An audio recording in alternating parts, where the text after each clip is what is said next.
এই বাংলাদেশের ইয়াং ছাত্রছাত্রীরা। আজকে আমেরিকার এমন কয়েকটা প্রফেশনের কথা বলবো যারা ডাক্তার না আসলে, কিন্তু ডাক্তারের মতোই প্র্যাকটিস করে এবং রোগীদের সেবা করে, রোগীদের প্রেসক্রিপশন দেয় এবং রোগীদের প্রসিডিওর করে। তার মধ্যে এক নম্বর হচ্ছে nurse practitioner. Nurse practitioner usually একটা মাস্টার্স অথবা PhD degree. Number 2 is PA or physician assistant, ওটা একটা হয় মাস্টার্স অথবা পিএইচডি ডিগ্রি।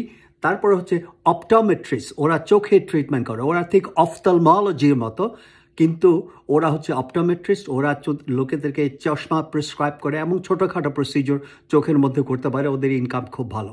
আরেকটা হচ্ছে পোডায়াট্রি, তোমরা কখনো নাম শুনেছো কিনা জানি না। পোডায়াট্রিরা হচ্ছে পায়ের ডাক্তার, ওরা শুধু পায়ের মধ্যে সীমাবদ্ধ, ওরা পায়ের মধ্যে যত প্রবলেম হয়, যদি অ্যাবসেস হয়, যদি নৌকের কোনো প্রবলেম হয়, যদি বোনের কোনো প্রবলেম হয়, ওরা ঠিক অর্থোপেডিক সার্জনদের মতো ঠিক ওরকম অপারেশনও করতে পারে, ওদেরকে বলে পোডায়াট্রিস্ট। আর আরেকটা জিনিস আছে, ওদেরকে বলে কাইরোপ্র্যাক্টর। কাইরোপ্র্যাক্টররা ঠিক লোকদেরকে ট্রিটমেন্ট করে, কিন্তু ওরা লোকদেরকে ম্যাসাজ দিয়ে ট্রিটমেন্ট করে, ওরা নিজেদেরকে ডাক্তার বলে দাবি করে।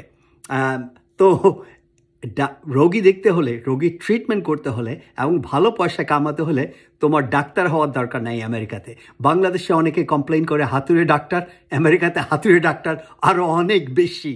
মনে রাখবে, America is the country of সুপারল্যাটিভস।